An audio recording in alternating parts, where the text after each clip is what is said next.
Morning बच्चों। आज मैं आपको पाठ 7 प्रेरणादायक पत्र के बारे में पढ़ाने जा रही हूँ। यह प्रेरणादायक पत्र महात्मा गांधी ने अपने पुत्र मणिलाल को लिखा था जब वह जेल में थे। महात्मा गांधी जब जेल में थे तब उन्होंने अपने पुत्र मणिलाल को यह पत्र लिखा था। प्रिय पुत्र, हर महीने एक पत्र लिखने और एक पत्र आने का अधिकार मुझे मिला है। अब मैं पत्र लिखूं किसे? सिस्टर रिच का, सिस्टर पोलक का और तुम्हारा ख्याल मुझे बारी बारी से आता था, लेकिन इस समय तुम्हारा ही ध्यान मुझे बराबर आ रहा है। महात्मा गांधी जब जेल में थे तो उन्हें जेल की तरफ से अधिकार दिया गया था कि महीने में एक पत्र जो है वो आप लिखिए और एक पत्र का ही जवाब आपको आएगा। तब उन्होंने कहा कि जब मुझे यह अधिकार मिला तो मुझे समझ में नहीं आ रहा था कि मैं किसे पत्र लिखूं। मिस्टर रिच और मिस्टर पोलक, इन दोनों का ख्याल तो मुझे आता ही था, इसके अलावा तुम्हारा भी ख्याल मुझे आ रहा था, लेकिन अभी कुछ दिनों से तुम्हारा ख्याल मुझे बार बार आ रहा है। मेरे बारे में तुम जरा भी चिंता मत करना। विशेष कुछ कहने का अधिकार मुझे नहीं है, मैं पूर्ण रूप से शांति में हूँ। महात्मा गांधी ने अपने पुत्र से कहा कि तुम मेरी चिंता बिल्कुल मत करना। कुछ बहुत ज़्यादा कहने का तो मुझे अधिकार नहीं है, लेकिन बस इतना ही है कि मैं जेल में हूँ, लेकिन बहुत ही शांति से हूँ। आशा है कि बात अच्छी हो गई होंगी। मुझे मालूम है कि तुम्हारे कुछ पत्र यहाँ आए हैं, लेकिन वे मुझे नहीं दिए गए। बा की तबीयत कुछ खराब थी कस्तूरबा गांधी की, तो महात्मा गांधी ने कहा कि मुझे यह पता है कि अब बात ठीक हो गई होगी, और मुझे यह भी मालूम है कि तुमने मुझे कई पत्र लिखे, लेकिन वह पत्र मुझे जेल में दिए नहीं गए हैं। फिर भी डिप्टी गवर्नर की उदारता से मुझे मालूम हुआ कि बा का स्वास्थ्य सुधर रहा है। डिप्टी गवर्नर ने मुझे बताया कि अब बा जो है वो धीरे धीरे ठीक हो रही है। क्या वे फिर से चलने फिरने लगी? बा और तुम लोग सवेरे दूध के साथ साबूदाना बराबर ले रहे होगे। और कुछ तुम्हारे बारे में कहना चाहूँगा। तुम कैसे हो? तुम पर जो जिम्मेदारी मैंने डाली है, तुम उसके पूरी तरह योग्य हो और तुम उसे खुशी खुशी निभा रहे होगे, मुझे ऐसी आशा है। जब गांधी जी जेल जा रहे थे तो वह अपने पुत्र मणिलाल को कुछ जिम्मेदारी देकर के गए थे, और गांधी जी ने कहा कि मुझे यह पूरी उम्मीद है कि यह जिम्मेदारी तुम अच्छे से निभा रहे होंगे। मैं यह जानता हूँ कि तुम्हें अपनी शिक्षा के प्रति असंतोष है। जेल में मैंने यहाँ खूब पढ़ा है, इससे मैं यह समझता हूँ कि केवल अक्षर ज्ञान ही शिक्षा नहीं है। सच्ची शिक्षा तो चरित्र निर्माण और कर्तव्य का बोध है। बहुत अच्छी बात महात्मा गांधी ने कही कि सिर्फ पढ़ाई लिखाई करके शिक्षा प्राप्त कर लेना ही, 4 अक्षरों का ज्ञान प्राप्त कर लेना ही शिक्षा नहीं है। असली शिक्षा तो आपका उन्नत चरित्र है। अगर आपका चरित्र अच्छा है तो आप हर चीज में अच्छे हैं। सब आपकी पूजा करेंगे, सब आपको पसंद करेंगे। लेकिन अगर आप चाहे जितने भी ज्ञानी क्यों न हो, चाहे जितने भी विद्वान क्यों न हो, अगर आपका चरित्र खराब है तो सभी आपको जो है हे दृष्टि से देखेंगे। मैं यह जानता हूँ, यदि यह दृष्टिकोण सही है और मेरे विचार से यह बिल्कुल सही है, तो तुम सच्ची शिक्षा प्राप्त कर रहे हो। अगर मेरा यह सोचना सही है, वैसे तो हमारे हिसाब से जो है यह सोचना बिल्कुल ही सही है।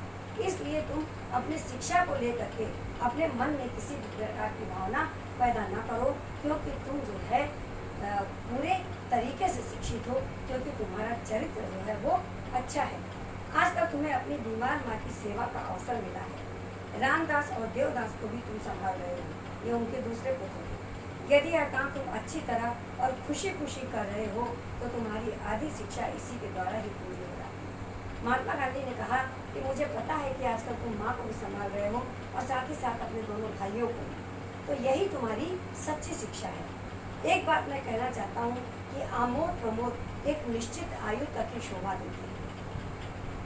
गांधी जी ने कहा कि मैं एक बात तुमको और समझाना चाहता हूँ कि हंसी मजाक और जीवन को जो है हंसी मजाक मजाक में गुजारना ही एक निश्चित उम्र तक ही अच्छी लगती है। 12 वर्ष की उम्र के बाद बच्चों में जिम्मेदारी और कर्तव्य का भाव होना चाहिए। यह चीज़ें सिर्फ 11 वर्ष तक ही शोभा देती है।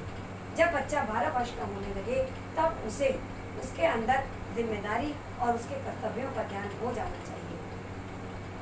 उन्हें अपने आचार विचार में सत्य और अहिंसा के प्रयोग की चेष्टा करनी चाहिए। उन्हें अपने व्यवहार में सत्य और अहिंसा को उतार लेना चाहिए और यह वे भार समझ कर न करें बल्कि एक आनंद का अनुभव करते हुए करें। सत्य और अहिंसा के मार्ग पर चलना वह एक भार न समझे, एक बोझ समझ कर न उसका पालन करें, बल्कि उसे जो है वो अपनी आदत बना लें। तब उन्हें उन कार्यों में आनंद आएगा। वह मजे लेकर जो है उस कार्य को कर सकते हैं। यह आनंद कृत्रिम भी नहीं होना चाहिए। यह आनंद जो है दिखावा मात्र नहीं होना चाहिए। यह सरल और स्वाभाविक होना चाहिए। यह आनंद ऐसा होना चाहिए कि जब आप इस प्रकार के कामों को करें तो बड़े ही सहजता से आपको आनंद मिलने लगे, ना कि आप दूसरों को दिखाने के लिए कि हम इस कार्य को करने में बड़े आनंदित हो रहे हैं, आप भी करिए, ऐसा दिखावा नहीं होना चाहिए। जब मैं तुमसे काफ़ी छोटा था तो मुझे स्वयं अपने पिताजी की सेवा करने में बहुत आनंद मिलता था। गांधी जी ने लिखा है कि जब मैं बहुत छोटा था, मतलब अपने पुत्र से भी छोटा था, तब अपने पिताजी की सेवा ये करते थे और इनको अपने पिताजी की सेवा करने में बड़ा आनंद आता था। 12 वर्ष की आयु के बाद आमोद प्रमोद का बहुत ही कम बल्कि नहीं के समान ही अवसर मुझे मिला है। महात्मा गांधी ने कहा जब मैं 12 वर्ष का हो गया तो उसके बाद मुझे मनोरंजन के बहुत कम अवसर मिले। मैं जो है अपनी जिम्मेदारियों में ही घिरा रहा। संसार में 3 बातें बड़ी महत्वपूर्ण हैं। इनको प्राप्त कर तुम संसार के किसी कोने में जाओगे तो अपना निर्वाह कर सकोगे। 3 बातें जो अब मैं तुमको बताने जा रहा हूँ वो बहुत ही महत्ता रखती हैं। अगर उन 3 बातों का तुम ध्यान रख लोगे तो संसार में कहीं भी जाओगे अपने जीवन का गुजर बसर जो है बड़े आसानी से कर सकते हो। ये 3 बातें हैं अपनी आत्मा का, अपने आप का और ईश्वर का सच्चा ज्ञान प्राप्त करना। ये 3 बातें जो है वह यह हैं कि सबसे पहले अपनी आत्मा का और स्वयं का और ईश्वर का ज्ञान प्राप्त करना। इसका मतलब यह नहीं कि तुम्हें अक्षर ज्ञान नहीं मिलेगा, वह तो मिलेगा ही, लेकिन तुम उसी की चिंता करो। यह मैं नहीं चाहता। मैं यह नहीं चाहता कि तुम सिर्फ अक्षरों की चिंता करो, सिर्फ पढ़ाई की चिंता करो। उसके साथ साथ तुम स्वयं का, अपनी आत्मा का और ईश्वर का भी ध्यान रखो। इसके लिए तुम्हारे पास अभी बहुत समय है। अक्षर ज्ञान तो इसलिए होता है कि जो कुछ तुम्हें मिला है उसे तुम दूसरों को दे सको। अक्षर ज्ञान तो इसलिए दिया जाता है, विद्या इसलिए प्राप्त की जाती है कि जो तुमने सीखा है, जो तुमने पढ़ा है वह तुम दूसरों को भी बता सको, दूसरों को भी सिखा सको। इतना और याद रखना कि अब से हमें गरीबी में रहना है। इस बात का और ध्यान रखना कि अब जब मैं जेल में हूँ तो तुम लोगों को अपना जीवन जो है वो गरीबी में ही काटना है। जितना अधिक मैं विचार करता हूँ उतना अधिक मुझे लगता है कि गरीबी में ही सुख है। मैं जितना ज़्यादा सोचता हूँ उतना ज़्यादा ही मुझे यह महसूस होता है, यह अनुभव होता है कि गरीबी में ही जो है वह सच्चा सुख है। अमीरों की तुलना में गरीब अधिक सुखी है, क्योंकि अमीर तो खूब कमा लेता है लेकिन फिर वह उसके खो जाने के डर से वह नहीं सोता, उसे नींद नहीं आती, तो इस मामले में वह सुखी नहीं है। गरीब जो कम से कम कमाई करता है लेकिन जो है चैन की नींद सोता तो है। खेत में घास और गड्ढा खोदने में पूरा समय देना, भविष्य में हमें अपना जीवन निर्वाह इसी से करना। तो बेटे तुम जो है खेत में घास और गड्ढा खोदने में अपना पूरा समय देना। क्यों? क्योंकि भविष्य में हमें अपना गुजर बसर इसी से करना है। मेरी इच्छा है कि अपने परिवार में तुम एक योग्य किसान बनो। गांधी जी ने कहा मणि को कि मैं यह चाहता हूँ कि तुम वह अपने परिवार में एक अच्छे किसान बनो।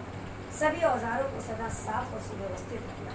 जितने भी औजार तुम्हारे पास हैं, जो हल है, फरसा है, जो भी चीज़ें हैं वह जो है हमेशा अपने पास रखो। अक्षर ज्ञान में गणित और संस्कृत पर पूरा ध्यान देना। गांधी जी ने कहा है कि अगर शिक्षा प्राप्त कर रहे हो तो शिक्षा प्राप्त करते समय जो है मैथ यानी गणित और संस्कृत पर पूरा ध्यान देना। भविष्य में संस्कृत तुम्हारे लिए बहुत उपयोगी सिद्ध होगी। जब तुम आगे बढ़ चलोगे और अपने भविष्य को देखोगे तो संस्कृत जो है वह सबसे ज़्यादा तुम्हें उसमें उपयोगी होगी। ये दोनों विषय बड़ी उम्र में सीखना कठिन है। ये दोनों गणित और संस्कृत, ये दोनों ऐसे विषय हैं जो कि बच्चा कम उम्र में ज़्यादा अच्छे तरीके से सीख सकता है। अगर वह धीरे धीरे उसकी उम्र बढ़ती जाती है तब वह इन चीज़ों को, इन दोनों विषयों को ढंग से नहीं सीख पाता। सीखने में भी बराबर रुचि रखना। अगर कोई भी चीज़ तुम सीख रहे हो तो उसमें अपनी पूरी इच्छा, पूरा समर्पण जो है देना। हिंदी, गुजराती और अंग्रेजी के चुने हुए भजनों एवं कविताओं को का एक संग्रह तैयार करना चाहिए। जो भी तुम्हें भजन और कविताएं हिंदी, अंग्रेजी और गुजराती, संस्कृत में आते हैं उन्हें जो है उसका एक नोट्स पूरा तैयार करना। वर्ष के अंत में तुम्हें अपना यह संग्रह बहुत मूल्यवान प्रतीत होगा। जब तुम पढ़ लिख लोगे तब तुम्हें जो तुमने इकट्ठा किया है वह तुम्हें बहुत ये लगेगा कि यह अनमोल है। काम की अधिकता से मनुष्य को घबराना नहीं चाहिए और न ही यह सोचना चाहिए कि यह कैसे होगा। बहुत अधिक काम आपने देख लिया और आपको घबराहट होने लगी, आप यह सोचने लगे कि यह कैसे होगा, तो फिर वह समय पर कभी भी पूरा नहीं हो पाएगा। और पहले क्या करें, शांत चित्त से और सोच समझकर यदि तुमने सभी सद्गुणों को प्राप्त करने की चेष्टा की तो वे तुम्हारे लिए बहुत उपयोगी और मूल्यवान सिद्ध होंगे। अगर अपने मन को शांत कर और बड़े ही समझदारी के साथ उसे जो है समझने की का प्रयत्न किया तो वह तुम्हारे लिए अनमोल होंगे। तुमसे आशा है कि घर के लिए जो भी तुम खर्च करते होगे उसके पैसे पैसे का हिसाब रखते हो। तुमसे यही उम्मीद है मुझे कि घर के लिए जो तुम भी खर्च कर रहे होगे उसके एक एक पैसे का हिसाब रखते होंगे कि तुमने कहाँ और किस काम पर खर्च किया है। मुझे यह भी आशा है कि तुम रोज शाम को नियम पूर्वक प्रार्थना करते होगे और रविवार को श्री बेस्ट के यहाँ भी प्रार्थना में जाते हो। गांधी जी ने अपने पुत्र से कहा कि मुझे तुमसे यह पूरा मुझे विश्वास है तुम पर कि शाम को रोज तुम ईश्वर की प्रार्थना करते होगे और हर संडे, हर रविवार को तुम मिस्टर वेस्ट के यहाँ भी प्रार्थना के लिए जाते होगे, क्योंकि वह चर्च हमेशा जाते थे। सूर्योदय से पहले उठकर प्रार्थना करना बहुत ही अच्छा है। अगर तुम सूर्योदय से पहले उठकर भगवान का भजन करो और ईश्वर की आराधना करो तो बस तुम्हारे सभी कार्यों को पूरा करते हैं। प्रयत्न पूर्वक एक निश्चित समय पर ही प्रार्थना करनी चाहिए। कोशिश यह करो कि जिस समय तुम पूजा करते हो उसी समय पर रोज प्रार्थना करो, रोज पूजा करो। यह नियमितता तुम्हें अपने जीवन में आगे चलकर बड़ी सहायक सिद्ध होगी। अगर तुम नियम पूर्वक रोज पूजा पाठ कर रहे होगे तो जो है वह जब तुम आगे चलकर कोई भी कार्य करोगे तो वह तुम्हारे नियम को बनाने में तुम्हारे लिए बहुत ही सहायक होगी। तुम्हारा पिता मोहनदास करमचंद का। इस तरीके से उन्होंने अपने पुत्र को समझाया कि चरित्र निर्माण में सहायक कौन सी बातें जो है वो सिद्ध होती है। उन्होंने अपने बेटे को कर्तव्य का पूरा ज्ञान बताया, अधिकारों का भी पूरा ज्ञान बताया। उन्होंने यह भी बताया कि किस विषय की शिक्षा किस उम्र में जल्दी प्रभावित करती है। जब वे जेल पहुंच गए थे तब उस समय जब वह जेल जा रहे थे तब बा की तबीयत जो है बहुत ज़्यादा खराब थी। उन्हें उनकी चिंता थी। वह जेल में रहते हुए यह सोचते थे कि पता नहीं बा जो है अभी उनकी तबीयत ठीक हुई या नहीं। उनके पुत्र जो मणिलाल थे उन्होंने सारी जिम्मेदारी अपने पुत्र मणिलाल पर छोड़ दी थी और वह जेल चले गए। महात्मा गांधी ने जो है स्वतंत्रता आंदोलन में बहुत बड़ा योगदान दिया था। आज उन्हीं के कारण हम सभी स्वतंत्रता का आनंद उठा पा रहे हैं। वह अपने कार्यों के माध्यम से समय समय पर जेल जाते रहे, जिसके कारण उन्होंने अपने परिवार की देखभाल ठीक ढंग से नहीं की। वह जब जेल चले जाते तो उनके पुत्र जो है पूरे परिवार का पालन पोषण करते। उनके पुत्र सत्य मार्ग से भटके ना, इसके लिए महात्मा गांधी समय समय पर जेल से उन्हें पत्र लिखा करते थे और वह पत्र इतनी प्रेरणादायक होती थी कि उसे पढ़कर उनका पुत्र उसी आधार पर काम करता था। जब महात्मा गांधी जेल गए तो उन्होंने सारी जिम्मेदारी अपने पुत्र मणिलाल पर छोड़ दी। बा को बीमार छोड़ वे जेल चले गए, लेकिन वहाँ का जो डिप्टी गवर्नर था वह बहुत ही उदार था। वह बा का समाचार गांधी जी को आकर के सुना देता था कि बा की तबीयत अब कैसी है, वह ठीक है या क्या हाल है। बाकी जेल के नियम इतने कठोर थे कि घर से पत्र आने के बावजूद भी महात्मा गांधी के पास वो पत्र नहीं पहुंच पाते थे, क्योंकि उस जेल का यह नियम था कि सिर्फ महीने में एक पत्र लिख सकते हैं और एक पत्र ही पा सकते हैं पढ़ने का। लेकिन महात्मा गांधी फिर भी बहुत शांतिपूर्ण विचारधारा के थे। वह उन्हें जेल में बहुत शांति मिलती थी।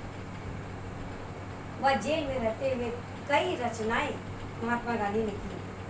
वह जेल में रहते हुए कभी पढ़ाई किया करते थे। देश को अंग्रेजों के गुलामी से कैसे आज़ाद कराना है उसके विषय में सोचते रहते थे। वह जेल में बैठे बैठे अपनी योजनाओं को क्रियान्वित किया करते थे। वह यह जानते थे कि जेल से जैसी शांतिपूर्ण जगह उन्हें कहीं और नहीं मिल पाएगी, अतः वे बड़े आराम से जेल चले जाते।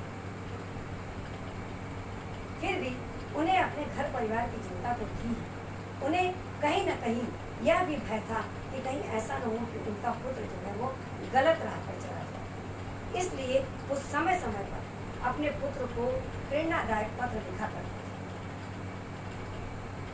वह यह जानते थे कि उनका पुत्र जो है बड़ी जिम्मेदारी से परिवार का पालन पोषण कर रहा है, बा की सेवा कर रहा है।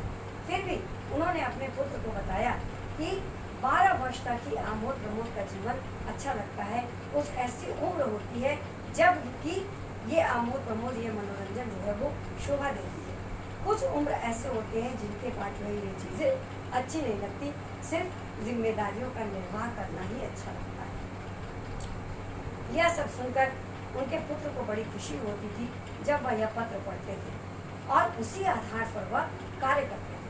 अपनी माँ के साथ साथ वह अपने छोटे भाइयों का भी ध्यान रखते थे। महात्मा गांधी को अपने पुत्र मणिलाल से बड़ी उम्मीद थी। वह यह जानते थे कि जो जिम्मेदारी वह मणिलाल पर छोड़कर आए हैं वह उन्हें बखूबी निभाएगा। उन्हें मणिलाल पर पूरा विश्वास था और मणिलाल उनके इस विश्वास पर खरा भी उतरता था। गांधी जी ने उन्हें बताया कि जब वह मणिलाल से भी कम उम्र के थे तभी उन्हें अपने पिता की सेवा करने का सौभाग्य प्राप्त हुआ और पिता की सेवा करते समय उन्हें इतना आनंद मिलता था कि जो है वो दुनिया की सारी चीज़ें भूल जाते थे। उन्हें मनोरंजन के लिए, आमोद प्रमोद के लिए तो वक्त ही नहीं मिला। वह हमेशा सत्य और अहिंसा के पुजारी रहे और उसी पर चलते हुए उन्होंने भारत माँ को आज़ाद कराया। महात्मा गांधी उदारवादी नेता थे। वह लड़ाई झगड़े में विश्वास नहीं रखते थे। वह यह जानते थे कि जो कार्य प्यार से हो सकता है उसे लड़ झगड़ कर पाना ठीक नहीं। वह लोगों को यह उपदेश भी दिया करते थे कि सत्य और अहिंसा के मार्ग पर चलकर हमेशा सारे कार्य जो है वो सफल ही होंगे। इसी कारण इन्होंने कई प्रकार के आंदोलन चलाए। असहयोग आंदोलन, सविनय अवज्ञा आंदोलन, दांडी यात्रा।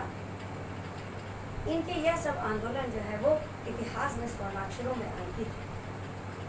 इनकी शांति में ही, इनकी शांति की भाषा में ही वह आंदोलन था कि लोगों की चेतना जो है वो जागृत हो जाती है।